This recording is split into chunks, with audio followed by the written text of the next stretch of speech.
അത് എന്നിൽ നിന്ന് മാറുകയും പുതിയൊരു പ്രവർത്തനത്തിന് ദൈവം എന്നിൽ കൂടെ അത് സ്റ്റാർട്ട് ചെയ്യുവാനൊരു ഭാഗ്യം ദൈവം തന്നു. ഇപ്പോഴും ആ ഒരു നിലയിലാണ് ഞാൻ ആയിരിക്കുന്നത്. പ്രാർത്ഥനയിൽ ഒരു നിമിഷം ഞാൻ ഇന്ന് പുന്നവേലി ഡിസ്ട്രിക്റ്റിന് വേണ്ടിയും ഇന്ത്യ പെന്തക്കോസ്ത് ദൈവസഭയ്ക്ക് വേണ്ടി പ്രാർത്ഥിക്കുന്നു. Because I was part of that organization. That's why I'm praying every time. My personal prayer and my family prayer, always I am remembering.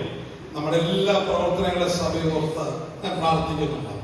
പ്രത്യേകിച്ച് ഇന്ന് പകൽക്കാലം ഞാൻ ഇതൊരു വലിയ പദവിയായി കാണുകയാണ്.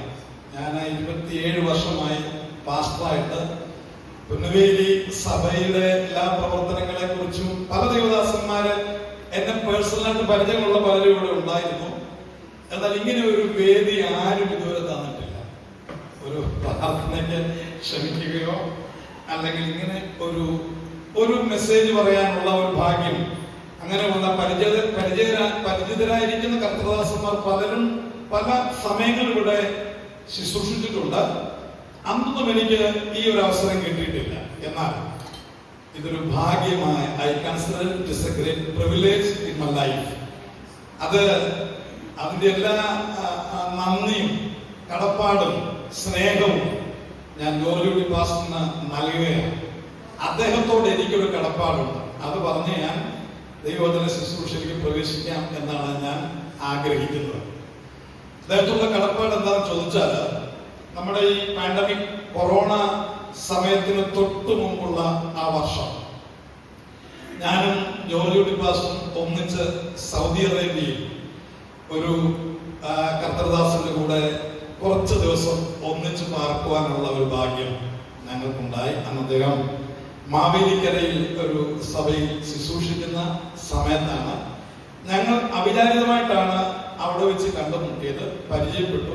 അദ്ദേഹം ഭയങ്കര തിരക്കിട്ട ശുശ്രൂഷയായിരുന്നു. അദ്ദേഹം ഒരു ദിവസം പോലും വീട്ടിലിരിക്കാതെ പല സ്ഥലങ്ങൾ മാറി മാറി ശുശ്രൂഷിക്കുമ്പോൾ ഞാൻ പാർത്ത ആ സഭയിൽ ഞാനായിരുന്നു. കുറച്ച് ദിവസം ഞങ്ങൾക്ക് ഒരുമിച്ചായിരിക്കാനുള്ള ഭാഗ്യമുണ്ടായി.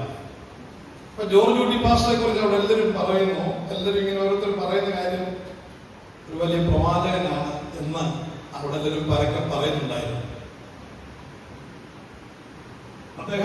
അദ്ദേഹത്തിന്റെ 1-2 ശുശ്രൂഷകളിൽ എനിക്ക് പങ്കെടുക്കാനുള്ള അവസരമുണ്ടായി. അത് കഴിഞ്ഞപ്പോൾ ഒരിക്കൽ ഞങ്ങളെ തനിയെ അവിടെ നിന്നപ്പോൾ ഞാൻ അദ്ദേഹത്തോട് പറഞ്ഞു, പാസ്റ്റർ എനിക്ക് വേണ്ടി പ്രാർത്ഥിക്കണോ? ഞാനങ്ങനെ സാധാരണക്കാരെ കൊണ്ട് പ്രാർത്ഥിപ്പിക്കുന്ന ആളല്ല. എങ്കിലും അന്ന് എനിക്കൊരു നിയോഗം ഉണ്ടായി.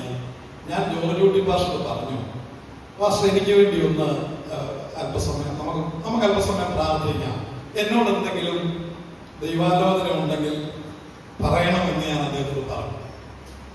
ഒരു മടിയും കൂടാതെ അദ്ദേഹം ഞങ്ങൾ അല്പസമയം പരസ്പരം ഇരുന്ന് ദൈവസന്നിധിയിൽ പ്രാർത്ഥിച്ചപ്പോ,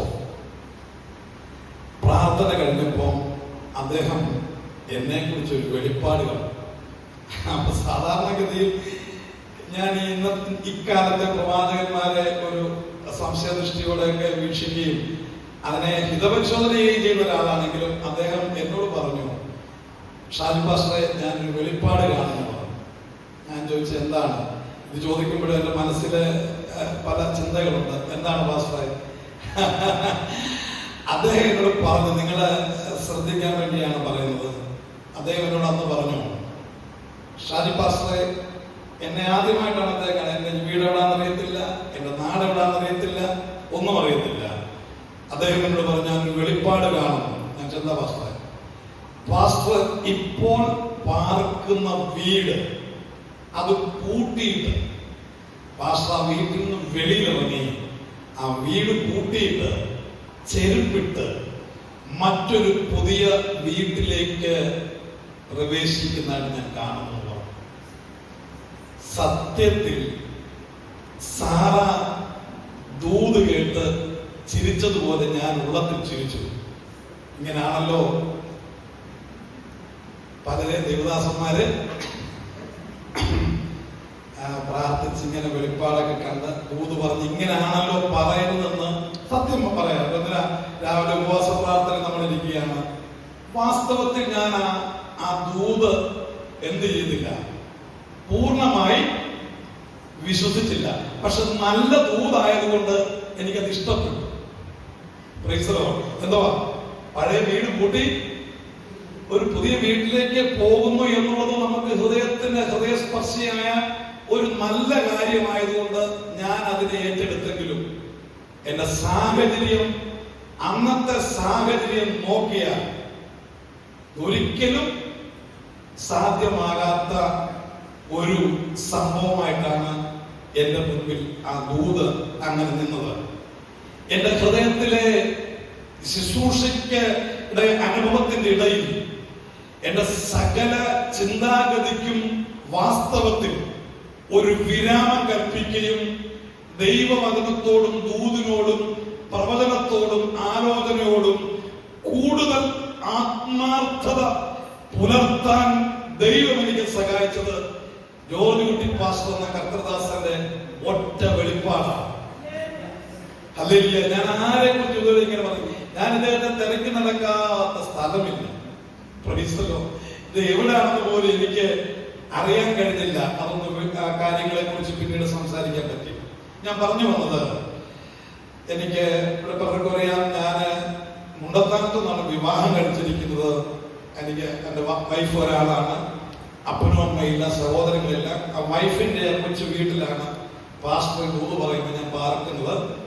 നമുക്ക് സഭാപരമായ ഒരു ഹെൽപ്പില്ല, സാമ്പത്തികമായ ഒരു എഡിഫിക്കേഷൻ ഇല്ല. ആ സമയത്താണ് ഈ ദൂത് എന്നോട് പറയുന്നത്. എന്നാൽ ഞാനൊരു 15 വർഷമായിട്ട് പുതിയ ഒരു പ്രവർത്തനം തുടങ്ങിയപ്പോൾ ഞാൻ ദൈവത്തോട് പ്രാർത്ഥിക്കുമായിരുന്നു, മുണ്ടത്താനത്ത് എനിക്ക് ഇത്ര സെന്റ് സ്ഥലം വേണം, ഒരു കൺവെൻഷൻ ഗ്രൗണ്ട് വേണം, നല്ല ഇതുപോലൊരു ചർച്ച് വേണം, എനിക്ക് പാർക്കാൻ നല്ലൊരു വീട് വേണം. ഇതെല്ലാം ദൈവസന്നിധിയിൽ ഞാൻ വെച്ചെന്നും പ്രാർത്ഥിക്കുമായിരുന്നു. നമ്മുടെ ദൈവം അസാധ്യങ്ങളെ സാധ്യമാക്കിയ ദൈവമാണെന്ന് നാം എപ്പോഴും കേൾക്കുന്നത് കൊണ്ട് ഞാനത് പ്രാർത്ഥിക്കുമായിരുന്നു. പക്ഷെ ആ നിർഭാഗ്യവശാൽ കർത്താവിന്റെ ദാസൻ ദൂത് പറയുന്നത് കൊറോണയ്ക്ക് മുമ്പാണ്. ഈ ദൂത് പറഞ്ഞ് ഞാൻ നാട്ടിൽ വന്നു കഴിഞ്ഞപ്പോ കൊറോണ ആരംഭിക്കുകയാണ്. സ്തോത്രം, പ്രൈസലോ. അപ്പൊ പിന്നെ നമുക്കറിയാലോ, കൊറോണ എന്ന് പറയുന്ന മാരകമായ വിപത്ത് ഏറ്റവും കൂടുതൽ പ്രൈസലോ എനിക്ക് തോന്നുന്നു ബാധിച്ചത് ദൈവദാസന്മാരെയായിരുന്നു. പ്രൈസലോ, കാരണം അവർക്ക് എങ്ങോട്ട് പോകാൻ പറ്റുന്നില്ല, വരാൻ പറ്റുന്നില്ല, ശുശ്രൂഷിക്കാൻ പറ്റുന്നില്ല, മാസ്ക് വെക്കണം. അങ്ങനെയുള്ള ഒരു കാലഘട്ടത്തിൽ പ്രൈസലോ പുറകിൽ ദൂത് കിടക്കുന്നു. ഈ ദൂത് എന്ന് നിവർത്തിക്കും എന്ന് നമുക്കറിയത്തില്ലല്ലോ. പക്ഷേ അത്ഭുതകരമായിട്ട് ആ കൊറോണ പീരീഡിൽ ഞാൻ പ്രതീക്ഷിക്കാത്ത ചില സംഭവങ്ങൾ എന്റെ ജീവിതത്തിൽ മാറി മറിഞ്ഞു. ഞാൻ പ്രാർത്ഥിച്ചതുപോലെ കർത്തൃദാസൻ കൂടെ ദൂത് പറഞ്ഞ പോലെ മുണ്ടത്താനത്ത് തന്നെ മെയിൻ റോഡ് സൈഡിൽ എനിക്ക് ഒരു ആലയം പണിയാനും, വസ്തു വാങ്ങി ആലയം പണിയാനും, അതിനോട് ചേർന്ന് നല്ലൊരു ഭവനം പണിയാനും, അതിനോട് ചേർന്ന് 1000 പേർക്കിരുന്ന് കൺവെൻഷൻ കൂടത്തക്കവണ്ണം ഒരു കൺവെൻഷൻ ഗ്രൗണ്ട് ഉൾപ്പെടെ ഈ കൊറോണ കാലത്ത് എനിക്ക് കിട്ടിയപ്പോ ഞാൻ പാർത്ത വീട് പൂട്ടി. ഞാൻ ആ വീട് പൂട്ടി പാസ്റ്റർ പറഞ്ഞ പോലെ എന്റെ ചെരുപ്പിട്ട് ദൈവം എനിക്ക് തന്നെ ആ പുതിയ വീട്ടിലേക്കും ആലയത്തിലേക്കും പ്രവേശിക്കാനുള്ള ഭാഗ്യം ദൈവം എനിക്കുണ്ടായി. ഇതൊന്നും പറയാൻ ഈ പാസ്റ്ററെ കാണാൻ ഞാൻ ആകുന്നത് എനിക്ക് അന്നാണ് മനസ്സിലായത് നമ്മുടെ ദൈവം എത്ര ഭയങ്കരനാണ്. ഹല്ലേലൂയ. പക്ഷേ ജോർജ് കുട്ടി പാസ്റ്ററെ കുറിച്ച് ഇങ്ങനെ നെറ്റിലേക്ക് എനിക്ക് അദ്ദേഹം ഈ വാട്സപ്പിന്റെ അദ്ദേഹത്തിന് മെസ്സേജ് ഒക്കെ വരുന്നു. പക്ഷെ അത് എവിടെയാണെന്ന് എനിക്ക് ക്ലിയർ ആയിട്ട് അറിയാൻ കഴിഞ്ഞില്ല. അങ്ങനെ ഇരിക്കുമ്പോഴാണ് അദ്ദേഹം പുണ്യവേദിയിൽ ഒരു സഭാ ശുശ്രൂഷകനായി ചാർജ് എടുത്ത കാര്യം ഞാൻ അറിയുകയും അറിഞ്ഞിട്ട് കുറെ നാളുകളായെങ്കിലും ഞാനിവിടെ ചില മാസങ്ങൾ ഇല്ലാതിരുന്നുകൊണ്ട് നേരിട്ട് കാണാൻ പറ്റിയെന്നാൽ കഴിഞ്ഞ ദിവസം ഞാൻ തിരക്കി വന്നു. ഞങ്ങൾ തമ്മിൽ ആ പരിചയം പുതുക്കി കർത്താവിന്റെ ദാസനോട് ഈ ദൂതിന്റെ കാര്യം ഞാൻ പറഞ്ഞു. എനിക്ക് ഒരു ഭാരം ഇറങ്ങിപ്പോയതുപോലെ എന്റെ ജീവിതത്തിൽ ഹല്ലേലൂയ പ്രൈസ് ദി ലോർഡ്. ഒന്ന് രണ്ട് പേര് എന്നോട് പറഞ്ഞ ദൂത് അത് ജീവിതത്തിൽ സംഭവിച്ചു. അതിൽ ഏറ്റവും പ്രധാനപ്പെട്ട നിലയിൽ വ്യക്തമായി ദൂത് പറഞ്ഞ ഒരു വ്യക്തി എന്ന നിലയിൽ കർത്തൃദാസനെ ദൈവം ഉപയോഗിച്ചത് ഓർത്ത് ഞാൻ ദൈവത്തെ സ്തുതിക്കുന്നു. അതുകൊണ്ട് ഇന്ന് പകൽക്കാലം നമ്മൾ ഭാരപ്പെട്ടു പോകരുത്. ദർശനത്തിന് ഒരു അവധി വെച്ചിരിക്കുന്നു, അത് സമാപ്തിയിലേക്ക് ബന്ധപ്പെടുന്നു. വൈകിയാലും അത് വരും നിശ്ചയം. ദൈവം ആ സംസാരിച്ചിട്ടുള്ളതെങ്കിൽ അത് സംഭവിക്കും. എത്ര പേർക്ക് സന്തോഷമുണ്ട്? അതുകൊണ്ട് തന്നെ ഞാനിവിടെ ശുശ്രൂഷിക്കാനായിട്ട് രാവിലെ വന്നപ്പോൾ ഞാൻ വിചാരിച്ചു എന്ത് സംസാരിക്കണം. അപ്പൊ ദൈവം എനിക്കൊരു ആലോചന തന്നു. ആ സബ്ജക്ട് പറഞ്ഞ ഞാൻ വിഷയത്തിലേക്ക് കയറുകയാണ്. God speaks to his people always. ദൈവം തന്റെ മക്കളോട് എല്ലാ കാലത്തും സംസാരിച്ചുകൊണ്ടിരിക്കും. എല്ലാ കാലത്തും ദൈവം തന്റെ മക്കളോട് സംസാരിച്ചുകൊണ്ടിരിക്കും. അതാണ് ഇന്നത്തെ എന്റെ പ്രസംഗ വിഷയം. അത് പാസ്റ്ററിനോട് പറഞ്ഞ മെത്തേഡ് അതിൽ നിന്നും ഉരുത്തിരിഞ്ഞൊരു മെസ്സേജാണെന്ന് പകൽക്കാലം ഞാൻ സംസാരിക്കാൻ ആഗ്രഹിക്കുന്നത്. How is our response towards the word of God? ദൈവം നമ്മോട് സംസാരിക്കുമ്പോൾ ദൈവവചനത്തോടുള്ള നമ്മുടെ നിലപാട് എങ്ങനെയായിരിക്കും? Praise the Lord.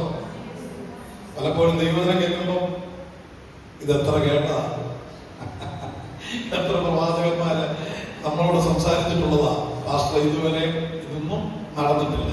ഈ കഴിഞ്ഞ ദിവസം ഞങ്ങളുടെ അടുത്ത് ഒരു പ്രവാചകൻ ഒരു വീട്ടില് 7 വർഷമായ വീട്ടിൽ പ്രാർത്ഥിക്കുന്നുണ്ട്. അപ്പൊ അവിടുത്തെ പയ്യന് ജോലിയില്ല, അവൻ പഠിച്ചിട്ട് നിൽക്കുക. അപ്പൊ അവനോട് എല്ലാ ആഴ്ചയിലും കാണുമ്പം തലേ കാര്യത്തിൽ ദൈവാത്മാവ് സംസാരിക്കുന്നതിനൊക്കെ അടുത്ത ആഴ്ച ജോലി കിട്ടും. നിനക്ക് 7 വർഷമായി ജോലി കിട്ടിയില്ല. കേട്ട് ഇവന്റെ തല മരച്ച് അവൻ പ്രാർത്ഥിക്കുന്നെന്ന് എനിക്കറിയത്തില്ല. കഴിഞ്ഞ ദിവസം പറഞ്ഞത് ഇനി ആ പാസ്റ്ററുടെ കേട്ട് എന്നാ ജോലി പറഞ്ഞു. എന്നോട് എത്ര വർഷമായി ഇത് പറയാൻ തുടങ്ങിയിട്ട്, ഹല്ലേലൂയ, എപ്പോ വന്നാലും തലേ കേൾക്കുന്ന അടുത്ത ആഴ്ച. പിന്നെ അടുത്ത ആഴ്ച എന്നുള്ളൊരു ദിവസം ഉള്ളതുകൊണ്ട് നാളത്തെ കാര്യമല്ലേ, നാളെ എന്ന് പറയുന്നത് കുഴപ്പമൊന്നും ഇല്ലല്ലോ. അങ്ങനെ നമ്മൾ ചിന്തിച്ച് വിടുന്ന ചില മേഖലകൾ ഉള്ളതുകൊണ്ട് നമുക്ക് ദൈവ ശബ്ദത്തെ ഒരിക്കലും ത്യജിക്കാനായിട്ട് സാധ്യമല്ല. From the creation onwards, God has been speaks to his people through different methods. വ്യത്യസ്തമായ നിലയിൽ സൃഷ്ടിപ്പ് മുതൽ ദൈവം തന്റെ മക്കളോട്, ദൈവജനത്തോട് കൃത്യമായി സംസാരിച്ചുകൊണ്ടിരിക്കുന്നു. ഹല്ലേലൂയ. അത് ദൈവത്തിന് വലിയ ഇഷ്ടമാണ്. ദൈവത്തോട് ദൈവം തന്റെ മക്കളോട് സംസാരിക്കുക എന്നുള്ളത് ദൈവത്തിന് വലിയ ഇഷ്ടമാണ്.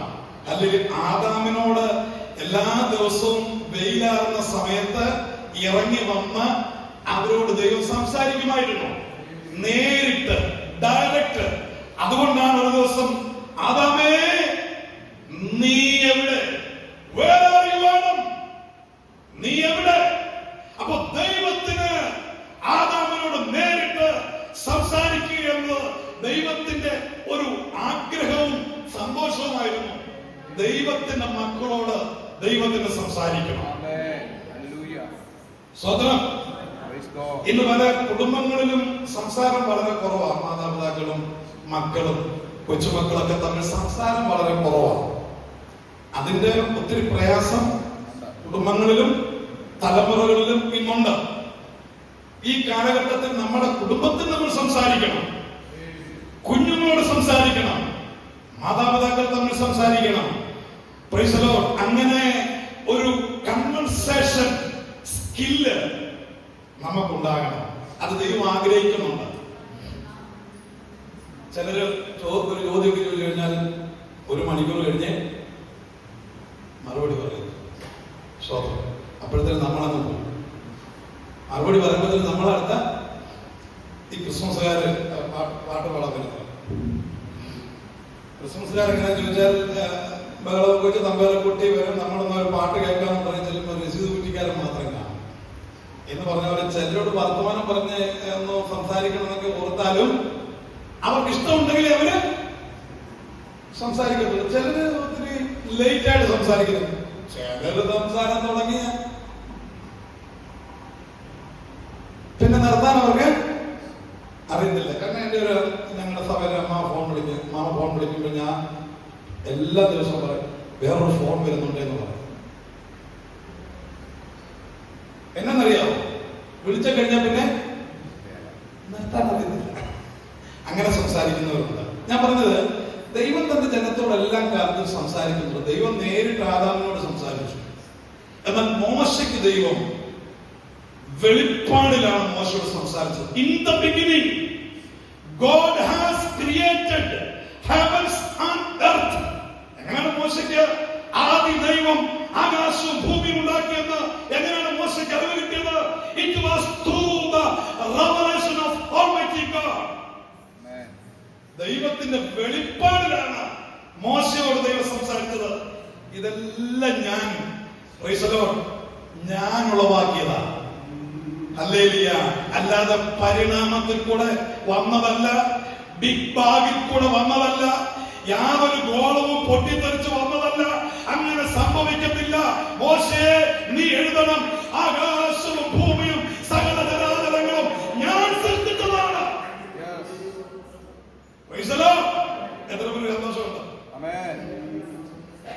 ഈ കഴിഞ്ഞ ദിവസം സുനിത വില്യംസ് ബഹിരാകാശത്ത് പോയപ്പോഴാ ഹല്ലേലൂയ നമ്മൾ എത്ര നിസ്സാരരാണെന്ന് മനസ്സിലാക്കിയ സുനിത വില്യംസ് ബഹിരാകാശത്ത് നിന്ന് ഭൂമിയുടെ photo എടുത്തപ്പോഴാണ് there is no boundary, there is no religious boundary, there is no continental boundary, there is no any boundary between God and this earth, on human being and this earth.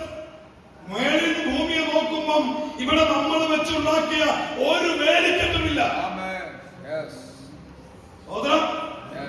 സ്വതന്ത്രം Sunitha Williamson അത്ഭുതം കൂറി. What a wonderful creation God has created everything. ദൈവം എത്ര നിലയിലാണ് ഇതിനെ ശൂന്യതയിൽ, ഭൂമിയെ ദൈവ ശൂന്യതയിൽ നിർത്തിയിരിക്കുന്നു. 8 ദിവസത്തേക്ക് പോയ ആളുകള് ഇവിടുന്ന് വരാപ്പെട്ട പാട് 9 മാസം കഴിഞ്ഞാണ് അവരിവിടേക്ക് മടങ്ങി വന്നത്. അവർ ഇന്നും ഈ ഫോട്ടോ കാണുക ഭൂമിയുടെ. അവർക്ക് ആഗ്രഹമുണ്ടെന്ന് വരണം, പക്ഷേ അവർ പോയ വാഹനത്തിന് തിരിച്ചു വരാനായിട്ട് ഇവിടുത്തെ സംവിധാനങ്ങൾ അതിന് ഫെയിലുവറായി പോയതുകൊണ്ടായിരിക്കാം തക്ക സമയത്ത് വരുവാൻ കഴിഞ്ഞില്ലെങ്കിലും മടങ്ങി 9 മാസം കഴിഞ്ഞപ്പോൾ അവർ മടങ്ങി എത്തിയപ്പോഴാണ് അവരുടെ ഉള്ളത് നേരിട്ട് കണ്ടപ്പോൾ അവർക്ക് മനസ്സിലായത് ദൈവത്തിന്റെ സൃഷ്ടി എത്ര മനോഹരം. ഹല്ലേലൂയ. ഇവിടെ നമ്മൾ മനുഷ്യര് എത്ര വേലിക്കെട്ടുകൾ, എത്ര ഡിഫറൻസ് മെത്തേഡുകൾ നമ്മൾ ലോകത്തിൽ വെച്ച് കെട്ടി. ബുദ്ധിയില്ലാത്ത ഗലാത്യരെന്ന് പൗലോസ് വിളിച്ചത് ഇതുകൊണ്ടായിരിക്കാം. നിങ്ങൾ ദൈവത്തെ നോക്കുക, ദൈവത്തിന്റെ സൃഷ്ടിപരത ഓർക്കുക, ദൈവത്തിന്റെ പദ്ധതി ഓർക്കുക. അതാ ദാവീദ് പറഞ്ഞത്, ആകാശം ദൈവത്തിന്റെ മഹത്വത്തെ വർണ്ണിക്കുന്നു, ആകാശവിധാനം അവന്റെ കൈവേലയെ പ്രസിദ്ധമാക്കുന്നു, രാത്രിക്ക് അറിവ് കൊടുക്കുന്നു. ഭാഷണമില്ല, വാക്കുകളില്ല, ശബ്ദം കേൾക്കാനുമില്ല. ഈ പ്രപഞ്ചം നമ്മോട് സംസാരിക്കുകയാണ്. ദൈവത്തെ കുറിച്ച് ഈ പ്രപഞ്ചം നമ്മോട് സംസാരിക്കുന്നു. നമ്മളൊന്ന് സൂക്ഷിച്ചു നോക്കിയാൽ തീർച്ചയായിട്ടും ഈ പ്രപഞ്ചം നമ്മളോട് സംസാരിക്കും. ഹല്ലേലൂയ. Price the Lord. അപ്പൊ ഞാൻ പറഞ്ഞു, നേരിട്ട് സംസാരിക്കുന്നു, വെളിപ്പാടിലൂടെ സംസാരിക്കുന്നു, പ്രപഞ്ചം നമ്മോട് സംസാരിക്കുന്നു. ഇനി സ്വപ്നങ്ങളിൽ കൂടെ ദൈവം നമ്മോട് സംസാരിക്കും. സ്വതന്ത്രം. ജോസഫിനെ കുറിച്ച് നമുക്കറിയാം. ജോസഫ് ഒരു സ്വപ്നം കണ്ടു. 2 സ്വപ്നം കണ്ടു. ഒന്ന്, സൂര്യനും ചന്ദ്രനും 11 നക്ഷത്രങ്ങളും നമസ്കരിക്കും. വയലിൽ കൊയ്യാൻ പോയി. സഹോദരന്മാരും കൊയ്തു. ജോസഫിന്റെ കറ്റ എഴുന്നേറ്റ് നിന്നു. സഹോദരന്മാരുടെ കറ്റ വീണ് കിടക്കുന്നു. ഈ സ്വപ്നം കണ്ട ജോസഫ് സഹോദരന്മാരോട് പറഞ്ഞു. സ്വപ്നം കുറെ വർഷം കഴിഞ്ഞപ്പോൾ നിറവേറി. ഹല്ലേലൂയ. എന്നാൽ ആ സ്വപ്നത്തിന്റെ കൂടെ ഒരു കാര്യം ദൈവം മറച്ചു വെച്ചു. എന്താണെന്നറിയാമോ? ഇങ്ങനെ പൊട്ടക്കിണറ്റിൽ തെള്ളിയിടുന്നതും സഹോദരന്മാരെ നിർദാക്ഷിണ്യം ജോസഫിനെ പൊട്ടക്കിണറ്റിലേക്ക് വലിച്ചെറിയുന്നതും, അവന്റെ അങ്കി, അപ്പൻ കൊടുത്ത അങ്കി, ആ മൃഗത്തെ കൊന്ന് രക്തം പുരട്ടി അപ്പനെ കളിപ്പിക്കുന്നതും, അവനെ പൊത്തിപേരുടെ വീട്ടിൽ ചെയ്യാത്ത കുറ്റത്തിന് കാരാഗ്രഹത്തിൽ അടയ്ക്കുന്നതും, അവസാനം ഈജിപ്തിന്റെ കുണ്ടറയിലേക്ക് ജോസഫ് കടന്നു പോകുന്നതും ആ സ്വപ്നത്തിൽ ഇല്ലായിരുന്നെങ്കിലും സ്വപ്നം കാണിച്ച ദൈവം ജോസഫിനോട് കൂടെ ഉണ്ടായിരുന്നു. ഇന്ന് ഒരു കാര്യം പറയാം. ദൈവം നമ്മോട് പലതും സംസാരിച്ചിട്ടുണ്ട്. എന്നാൽ പലപ്പോഴും അതിന്റെ നിവൃത്തീകരണ പദത്തിൽ എത്തിയിട്ടില്ലെങ്കിലും ഇന്ന് പലർക്കാലം നാം മനസ്സിലാക്കേണ്ടത്, സ്വപ്നത്തിൽ കൂടെ ആണെങ്കിലും നമ്മളോട് സംസാരിച്ചിട്ടുള്ള ദൈവം നമ്മെ വിട്ട് പോയിട്ടില്ല. അവൻ നമ്മോട് കൂടെയുണ്ട്. ദൈവം അത് നിവർത്തിക്കാതെ ഒരിക്കലും അടങ്ങിയിരിക്കുന്ന ദൈവമല്ല. അത് മനസ്സിലാക്കുന്ന ദൈവമൊക്കെ വേണം. ഇന്ന് പലർക്കാലം ദൈവത്തെ സ്തുതിക്കാം. ഹല്ലേലൂയ. അബ്രഹാമിനോട് ദൈവം നേരിട്ട് സംസാരിച്ചു. ഞാൻ നിന്നെ കാണിപ്പാലിക ദേശത്തേക്ക് പോകാം. ഞാൻ അത് ഇൻട്രസ്റ്റ് നീട്ടുന്നില്ല. വീണ്ടും നമുക്കറിയാം, അല്ലെങ്കിൽ നമ്മുടെ കർത്താവിന്റെ ഇസ്രായേൽ മക്കളുടെ ദൈവം പ്രവാചകന്മാരിലൂടെ സംസാരിച്ചു. ഹല്ലേലൂയ. അവരുടെ അകൃത്യങ്ങളെ കുറിച്ച്, അവരുടെ ന്യായവിധിയെ കുറിച്ച്, അവരുടെ ഭാവി കാര്യങ്ങളെ കുറിച്ച് പ്രവാചകന്മാർ മുഖാന്തരം സംസാരിച്ചു. എന്നാൽ കർത്താവായ യേശു ക്രിസ്തുവിന്റെ ജനനത്തെ കുറിച്ച് വിദ്വാൻമാരോട് ദൈവം സംസാരിച്ചത് എങ്ങനെയാണെന്ന് നമുക്കറിയാം. വിദ്വാൻമാരോട് കർത്താവ് സംസാരിച്ചത് ഒരു നക്ഷത്രത്തെ കാണിച്ചോണ്ടാണ്. വിദ്വാൻമാർ എന്ത് കണ്ടു? നക്ഷത്രം കണ്ടതുകൊണ്ട് അവർ അത്യന്ത സന്തോഷം. At the same time ഇടയന്മാർ Velimparambil ആടുകളെ മേയിച്ചുകൊണ്ടിരുന്ന ശിഷ്യന്മാരോട് കർത്താവ് സംസാരിച്ചത് ദൂതൻ മുഖാന്തരമാണ്. ഹല്ലേലൂയ. എന്താ ദൂതൻ പറഞ്ഞത്? സർവ്വജനത്തിനും ഉണ്ടാകുവാനുള്ള ഒരു മഹാ സന്തോഷം ഞങ്ങൾ നിങ്ങളോട് അറിയിക്കുന്നത്, ലോകരക്ഷിതാവായ കർത്താവായ യേശു ക്രിസ്തു ദാവീദിന്റെ പട്ടണമായ ബേത്ലഹേമിൽ നിങ്ങൾക്ക് വേണ്ടി ജനിച്ചിരിക്കുന്നു. നിങ്ങൾക്ക് അടയാളമോ? നിങ്ങൾ അവിടെ ചെല്ലുമ്പോൾ ശീലകളിൽ ചുറ്റി ആ ശിശുവിനെ നിങ്ങൾക്ക് അവിടെ കാണുവാനായിട്ട് കഴിയും. സ്തോത്രം. ദൂതന്മാരിൽ കൂടെ അല്ലാതെ നിങ്ങൾ ഇടയന്മാർക്ക് ഈ നക്ഷത്രം കണ്ടാൽ എങ്ങനെ മനസ്സിലാക്കും? സ്തോത്രം. സ്തോത്രം.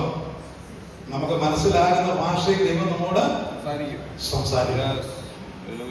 ഹല്ലേലൂയ. പക്ഷെ ചിലതൊക്കെ സംസാരിച്ചാൽ ചിലപ്പോൾ നമുക്ക് മനസ്സിലാകണമെന്നില്ല. ഞങ്ങളുടെ അടുത്തൊരു അപ്പച്ചന് രാത്രി ഉറങ്ങി കിടന്നപ്പോ ഒരു സ്വപ്നം. 2 പഴുത്ത പാളയംകൂടം പഴം. എന്തുകൊണ്ട് നിങ്ങൾ എന്നെ അപരിചിതനായിട്ടൊന്നും കണ്ട, ഞാൻ പുന്നവേലി സെന്ററുകാരൻ തന്നെ, കുഴപ്പമൊന്നുമില്ല. 2 പാളയംകൂടൻ പഴം. അപ്പച്ചന് കണ്ട അങ്ങ് ആറപ്പാട വേവലാതിയായി. സ്വതന്ത്രം. അപ്പച്ചന് ഇതെങ്ങനെയും ഒന്ന് ഇതിന്റെ വ്യാഖ്യാനം വേണമല്ലോ. ജോർജ് ഡിപ്പാസൊക്കെയാണ് എളുപ്പം അത് പ്രാർത്ഥിച്ച് കണ്ടുപിടിക്കും. ഞങ്ങളുടെയൊക്കെ ഇടയ്ക്ക് വരുമ്പോഴേ പ്രശ്നം വരുന്നു. സ്വതന്ത്രം. അപ്പൊ ഈ അപ്പച്ചൻ പാസ്റ്റ് അടുക്കൽ ഈ പഴം കൊണ്ട് ചെയ്യുന്നു. ഞാൻ ഇന്നലെ 2 നല്ല സൂപ്പർ 2 പാളയംകൂടം പഴം. ഇതിന്റെ ശരിയായിട്ടുള്ള വ്യാഖ്യാനം ആരും പറയുന്നില്ല. അപ്പച്ചൻ ചെന്നപ്പം സഭയിലെ പാസ്റ്റർ പറഞ്ഞു, അപ്പച്ചൻ കണ്ടത് നല്ല ദർശനമാണ്. കാരണം വേദപുസ്തകത്തിൽ പലരും പഴം കണ്ടിട്ടുണ്ട്. ആമോസ് ഒരു വട്ടം പഴുത്ത പഴം കണ്ടു. അപ്പൊ അപ്പച്ചനോട് പറഞ്ഞു, ആമോസും കണ്ടത് എന്തുവാ? പഴമാ. അപ്പച്ചനും കണ്ടത് പഴം. അതുകൊണ്ട് കുഴപ്പം കൂടുതൽ എന്താ പറയാനാ. പക്ഷെ അപ്പച്ചൻ അതൊന്നും പോരാ. ഹല്ലേലൂയ. അപ്പച്ചൻ ഇങ്ങനെ വെറുകെ നടക്കുന്ന പോലെ നടക്കുക. അവസാനം അപ്പച്ചന് 2 കൊച്ചുമക്കളുണ്ട്. അവന്മാരുടെ പേര്, ഒരുത്തന്റെ പേര് അജയൻ, ഒരുത്തന്റെ പേര് വിജയൻ. അമ്മാര് തലതെറിച്ചവന്മാരാ. ഈ അപ്പച്ചൻ 2-3 ദിവസത്തെ ഈ വെരുകി നടക്കുന്നവരുടെ നടപ്പ് കണ്ടിട്ട് അപ്പച്ചനോട് ഇവന്മാർ എന്നാ അപ്പച്ചൻ കുറച്ച് ദിവസമായിട്ട് എന്തോ അപ്പച്ചന് പറ്റിയത്? അപ്പച്ചൻ പറഞ്ഞു, എടാ എന്നാ പറയാനാ, ഞാനൊരു സ്വപ്നം കണ്ടിട്ട് അതിനെ ഒന്ന് വ്യാഖ്യാനിക്കാൻ ഇവിടെ ഒരാളും. അപ്പച്ചൻ എന്തോ കണ്ടത്? എന്നെ പറഞ്ഞു, എടാ ഞാൻ പ്രാർത്ഥിച്ച് കിടന്നപ്പോ 2 മാളെ കൂടെ പഴം കണ്ടു. പ്രൈസലോ ഉടനെ ബൊമ്മാരങ്ങോട്ടും നോക്കി ചിരിച്ചു. ഇതാര് വ്യാഖ്യാനം? അപ്പച്ചൻ പറഞ്ഞു, അപ്പച്ചനെ പാർസൽ എടുക്കാൻ പോകേണ്ട കാര്യമില്ലല്ലോ, ഞങ്ങളോട് പറഞ്ഞാൽ പോരായിരുന്നോ? അല്ലേ? അമ്മമാര് ചോദിച്ചു, അപ്പച്ചൻ എത്ര വർഷമായി പെന്തക്കോസ്തിൽ പോകാൻ തുടങ്ങിയിട്ട്? അതോടെ 10-40 വർഷമായത്. എൻ്റെ അമ്മയുടെ ചെറുപ്പത്തിൽ ഞങ്ങൾ പെന്തക്കോസ്തി വന്നതാണ്. ആ കാര്യം ദൈവം ശരിയായിട്ട് അപ്പച്ചനെ കാണിച്ചതാ. ഈ 40 വർഷം അപ്പച്ചൻ പെന്തക്കോസ്തുകാരനായിട്ട് ഇതിൽ അങ്ങോട്ടും ഇങ്ങോട്ടും നടന്ന ദൈവത്തിന് 2 ഐഡി, ദൈവത്തിന് 2 പഴം പോലെ ഉള്ളെന്ന് അപ്പച്ചനെ കാണിച്ച, അപ്പച്ചന്റെ സ്വഭാവം അനുസരിച്ച് ഇത് അപ്പച്ചനെ കാണിച്ചെന്ന് പറഞ്ഞു.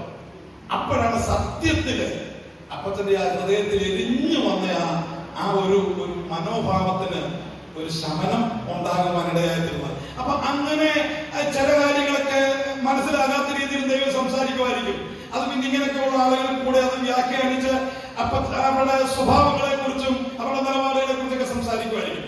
എന്നാൽ എബ്രായ ലേഖനക്കാരൊരു കാര്യം പറയുന്നുണ്ട്, ദൈവം പണ്ട് ഭാഗമായും വിവിധമായും പ്രവാചകന്മാർ മുഖാന്തരം അരുളി ചെയ്തത് ഈ അന്ത്യകാലത്തോ പുത്രൻ മുഖാന്തരം നമ്മളോട് അരുളി ചെയ്യുന്നു. ഈ അന്ത്യകാലത്ത് പുത്രൻ മുഖാന്തരം ലോകത്തോട് കർത്താവ് സംസാരിച്ചുകൊണ്ടിരിക്കുന്നു. ഹല്ലേലൂയ. ഈ കാലത്ത് ദൈവം നമ്മോട് ഹല്ലേലൂയ പരിശുദ്ധാത്മാവിൽ ദൈവത്തിന്റെ വചനത്തിൽ കൂടെ നമ്മോട് സംസാരിച്ചുകൊണ്ടിരിക്കുന്നു. ഹല്ലേലൂയ. എത്ര പേർക്ക് സന്തോഷമുണ്ട്? ദൈവത്തിന്റെ വചനത്തിൽ കൂടെ ദൈവം നമ്മോട് സംസാരിച്ചുകൊണ്ടിരിക്കുന്നു. ദൈവത്തിന് പകൽക്കാലം സംസാരിക്കാനുള്ളത്, ദൈവത്തിന് നമ്മോട് പറയാനുള്ളത്, ദൈവത്തിന് നമ്മോട് കൈമാറാനുള്ള ആശയങ്ങൾ, ദൈവത്തിന് നമ്മുടെ ജീവിതത്തിൽ നമ്മുടെ മുൻപോട്ടുള്ള ഗമനങ്ങളിൽ നമ്മുടെ ഇൻസ്ട്രക്ഷൻസ് നമ്മോട് സംസാരിക്കാനുള്ളത് തന്റെ വചനത്തിൽ കൂടെ ദൈവത്തിന് സംസാരിക്കാനായിട്ട് കഴിയും. എത്ര പേർക്ക് സന്തോഷമുണ്ട്? Price the Lord.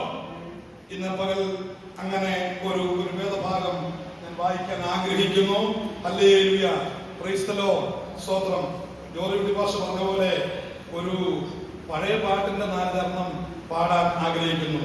കുപ്പയിൽ നിന്നുയർത്തി നീ ശ്രേഷ്ഠരാം നരർ, കുപ്പയിൽ നിന്നുയർത്തി നീ ശ്രേഷ്ഠരാം നരർ, ഒപ്പമിരുത്തി എന്നെയും അത്ഭുതം പരാ, ഒപ്പമിരുത്തി എന്നെയും അത്ഭുതം പരാ, മനുവേല വന്ദനം മന്നിലേഖനായി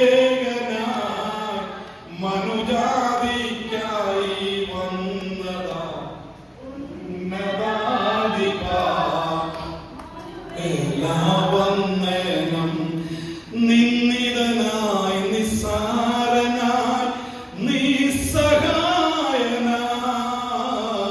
നിന്ദിതനായി നിസ്സാരനായി നിസ്സഹായനായി, വന്ദിതനാം നീ നിന്നതൻ ഓർത്തു നന്ദിയാൽ, വന്ദിതനാം നീ നിന്നതൻ ഓർത്തു നന്ദിയാൽ, മനുവേല വന്ദനം മന്നിലേഖനായി മനുജാതിക്കായി വന്നതാ ഉന്നതാധിപാ, മനുവേല വന്ദനം. Price the Lord. ചിന്തയ്ക്കായി ഒരു വേദഭാഗം വായിക്കാം. ലൂക്കോസിന്റെ സുവിശേഷം 1-ാം അധ്യായത്തിന്റെ 30, 31, 32, 33 വാക്യങ്ങൾ നമുക്ക് വായിക്കാം. ലൂക്കോസിന്റെ സുവിശേഷം.